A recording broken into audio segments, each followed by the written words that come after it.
Hello everybody, welcome back to Vinyl Junkie Record Shop. My name is Mike, and today I'm going to do a video that is really kind of the result of some bad news. Yesterday, about 8:30, 9 o'clock last night, while I was kind of surfing through social media, I found a post that was relaying some sad news that Myles Goodwyn, founding member of the Canadian hard rock legends April Wine, had passed away at the age of 75. Now, a lot of you hardcore veterans, rockers, everybody knows April Wine. They were much more successful in their native Canada than they were in the United States. They're legendary in Canada. In fact, they were inducted into the Canadian Rock Hall of Fame. Not quite that successful in the United States. But in the early 80s, they did enjoy a run of success based on some singles and radio airplay from a string of 3 or 4 albums that kind of put them on the map somewhat. Maybe mid-tier bands of that era. But certainly April Wine was a really good rock and roll band. And I'm going to show you just a few things that I have in my collection. They've got an extensive collection. They have 16 studio albums, and I don't even have half of those. But I'm happy to show you the ones that I do have, and let's just jump into what I've got here on vinyl first. I was really excited to find these first two that I'm going to show you on my last record store dig in Columbus, Ohio. I was dollar bin digging, which is a thing you don't see too often anymore. And then when you find something that you've never seen or didn't really know about for $1, even if it's beat up, not in the greatest shape, it's always exciting to find something like that. And I came up with 2 of those, actually. The first one being this one from 1976. This is The Whole World's Going Crazy. And to be honest, when I found this in the crate, it was the first time I had ever seen this album. And I'm not sure where this is in their discography. This might be their 5th or 6th or so album. But they had put out quite a few before this. Excuse me. And needless to say, anytime an older April Wine album is encountered out in the wild, if it's in the reasonable price range, I'm going to pick it up. Like I said, this one was $1, so you can't really beat that. It's not got the greatest inner liner there, but some pretty neat pictures. But this kind of has the classic lineup of Myles Goodwyn, lead vocals, guitars, Gary Moffat on guitars, Steve Lang bass, and Jerry Mercer on drums. That core quintet would carry on for many years with the addition of a guy whose name I should know, but I don't off the top of my head, and we'll get to it when I get to the album that he appears on. So this one's The World's Going Crazy. Not as many memorable songs on that, like as far as hits from their career. Those are going to start to appear a little bit later. But also, in addition to that one, I found this one. This was from 1977. This is a live album, April Wine live at the El Mocambo. And the El Mocambo was a rock club in Canada. I believe it was in Nova Scotia. And I think that's where the band originated. Again, it's not a history lesson on the band, but I want to say that this club is in Nova Scotia, and that's where the band was from. Anyway, the point of the whole this is I don't know if it's truth, legend. I believe it's true, but they played a string of shows at this El Mocambo over a 2 or 3 night period, and they had somehow, I don't know if the Rolling Stones were just in town or if some of the guys in April Wine knew some of the guys in the Stones, but the Stones wanted to record or wanted to play in a small intimate venue themselves, and it just so happened they were in the same area at the same time. And on one of these nights, after April Wine had played or was there, they announced to the crowd, "Oh, by the way, we've got a special guest for you. It's the Rolling Stones." So the Stones played in this 300 capacity club venue along with April Wine. And then there's a little bit of a story about that on the back of the album. This album's not in the greatest condition. It doesn't have much as far like the inner sleeve is just well, I guess there's lyrics. That's interesting. Oh, that's pretty interesting. But these are on the London label with the kind of the blue, like that blue logo there on, what's it say, Stereophonic. Like I said, I didn't even know anything about this either, because I'm not the biggest April Wine guru, but I didn't know that story. I didn't know about this live album, but had to pick that one up for just $1 too. Okay, so now we are in 1978, and this is the album First Glance, and this is the U.S. version, the U.S. cover. I believe there's an alternate Canadian cover. But this is when the band first made some waves with the hit song Roller. That's played on a lot of classic radio, and it's a great boogie style classic rock song. Let me see if who completed this lineup, because I feel bad that I don't know the name. I should. It was, who do we say? And of course, it's not readily, easily. Oh, here we go. Brian Greenway. Yeah, that's the name I was looking for. Brian Greenway. And in fact, I think here up until recently, April Wine was still playing shows, and Greenway was the only member of the band with ties to this classic lineup. Myles had retired earlier this year, or I remember seeing that April Wine was going to be playing some shows kind of close. I thought, I'd really like to see April Wine, and then I saw that Myles was not participating in the band, and I don't remember if it was due to health reasons then or why, but not surprising if he retired from the band, that there had to be a reason why he didn't want to continue playing. But anyway, First Glance, Roller. And then that was followed up in 1970. Are we into 80 yet? 1979. This is Harder, Faster. Always liked this album cover. The title of the album and the look of the cover leads you to believe this is probably it looks more of like a metal album than a hard rock, 70s hard rock album. But that's what you're going to get here. There's some pretty aggressive tunes in here. I Like to Rock is the other big radio hit. It might have been one. Well, no, it wasn't the first April Wine song that I was introduced to. We'll get to that here in a second. But this has I Like to Rock and a cover of King Crimson's 21st Century Schizoid Man, Say Hello. Some pretty good stuff. Harder, Faster. It's got no lyrics, but inner liner with some photos. Pretty neat photos. And I guess, in the 70s, these guys, April Wine would have been comparable to the other 70s hard rock at the time. I remember, we're going to talk about the next album coming up, and this is when I became first introduced to April Wine, was with this album, 1982's The Nature of the Beast. I believe it's 82. It might have been 81. 81. In 1981, they released The Nature of the Beast, and this is a classic album cover. This is one of my favorite, all-time favorite album covers ever. It's got this looks like some kind of a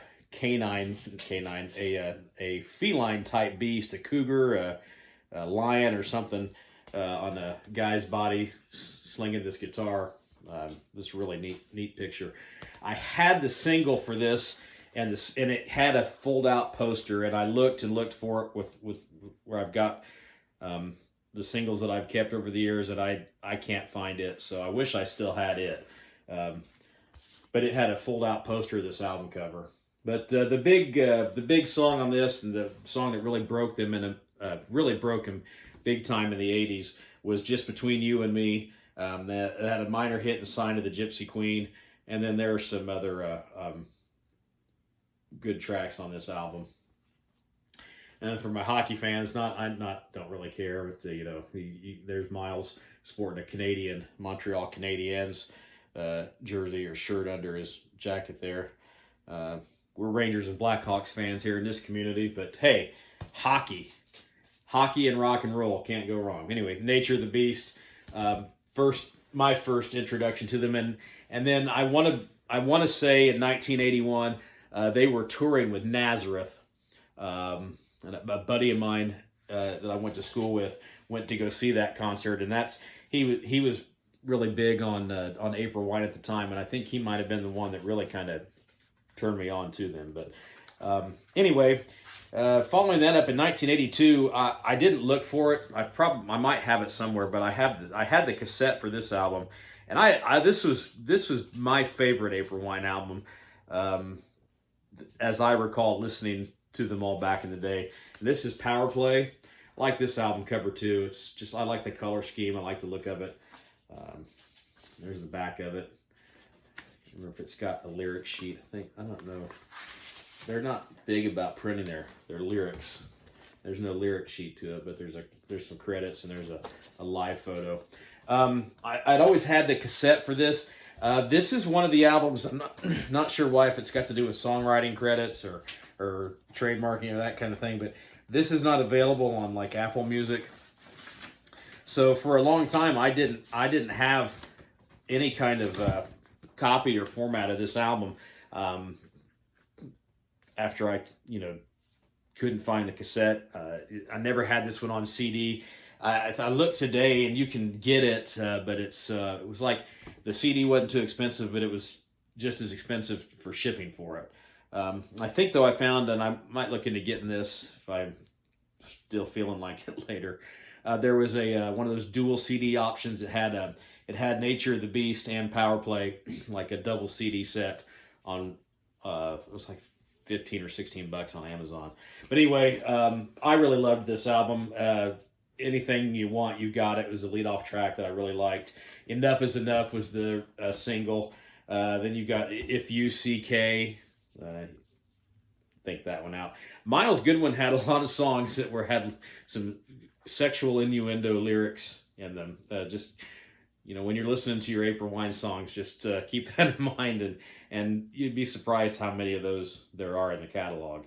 But I recall, I'm going to be honest, I haven't listened to this in a while, but I just recall listening to this a lot on cassette and really enjoying this album when it came out. So again, that was 82's Power Play. And this is the last vinyl that I have in my collection. This was the follow-up to that. Hi, Sam. This is my boy Sammy. Apparently he wants to be in the video. Somebody commented on my last video that they thought that Sammy should have more of a role. So there he is.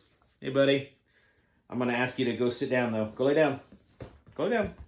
And my other good boy Jack is in the background somewhere. He might make an appearance. You might hear him clackety-clacking on the floor in here. But this is Animal Grace. And honestly, this album just it kind of commercially flopped. I don't remember any tracks from it being popular on the radio, and I can't. It's not a bad album. Oh, and they printed the lyric sheet on this one. But honestly, I can't really say much about this record or if it's remarkable or not, because I haven't listened to it a whole lot. After Power Play, my interest in the band really just kind of waned back in the day. And they've put out, I forget where this is in the discography. I want to say this is maybe, I think Nature of the Beast, I think Power Play might have been number 10, because I was considering that for my 1, 2, 3 video, but I didn't want to not show Paradise Theater from Styx. So Power Play would have been 10. This would have been the 11th album in their discography. And that just curiosity now, going backwards. 11, 10, Nature of the Beast was 9, Harder, Faster would have been 8, First Glance 7, and then The Whole World's Going Crazy would have been their sixth studio album. So, all right, so that's it for my vinyls. Come on, buddy. Now, go get down. There you go. No, go lay down. Go lay down. He wants to steal the show. Little turd. All right, so now for my CDs. This is a CD version of Nature of the Beast. Don't really think there's anything remarkable about. Oh, they did print lyrics in it. I always thought that was kind of a bummer. Like when you get a vinyl record and it wouldn't have a lyric sheet or anything in it, and then sometime the cassettes or the CDs had lyrics printed in them. I thought that was crazy. But I'm sure this is probably just because it was a reissue. But so there, yeah, the CD version of that. And then I've got a Greatest Hits, Classic Masters, April Wine. It's probably got some more extensive liner notes. Yeah, it's got kind of a little history of the band there.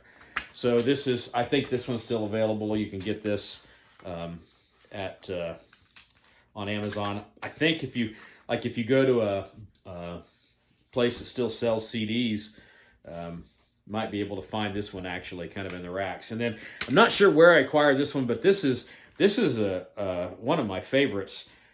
This is from the King Biscuit Flower Hour archive series. If you guys, yeah, excuse me, remember the King Biscuit Flower Hour, but back in the 80s, it was a radio program where they would play live concerts on the radio, and there were a bunch of recordings that are out there from that series. And this is one that was recorded live in Toronto on November 21st in 1982.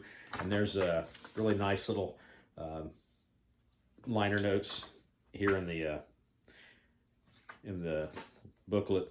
But this was recorded on the Power Play tour, and it's got my favorite songs from that album, and then the Nature of the Beast, and then the other hits on here. You got the set list is Anything You Want, which is a lead-off track. Anything You Want, You Got It is it kind of in my mind is one of my favorite lead-off songs to any album, and that's one of my favorite April Wine songs. So Anything You Want, Future Tense, Crash and Burn, Before the Dawn, Waiting on a Miracle, Enough is Enough, If You CK, Just Between You and Me, Sign of the Gypsy Queen, 21st Century Schizoid Man, I Like to Rock, Roller, Ooh What a Night, which is, I want to say that's not from the first album, but that was a song from one of the lead-off tracks from the second or third album. All Over Town, and then You Could Have Been a Lady, which I don't recall at the top of my head. I probably recognize it when I listen to it again.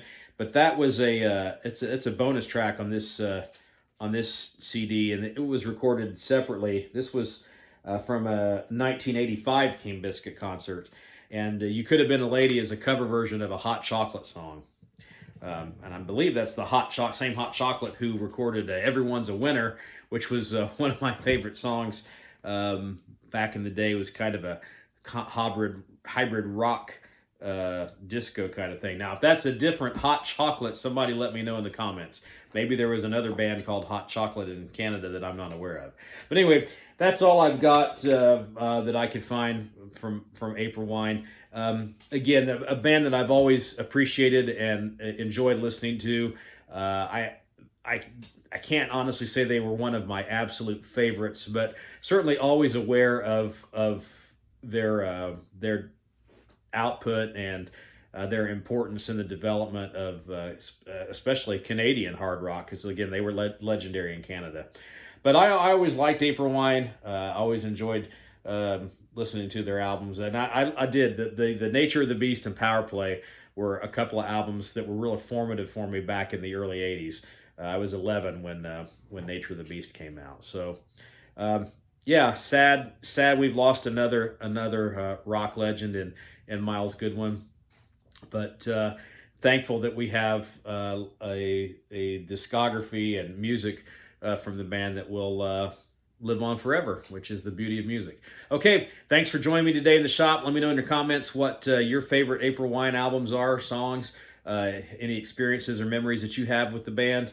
And if you're new to my channel and you enjoyed what you see, hit like and subscribe. And again, thanks for stopping by, and I'll see you next time.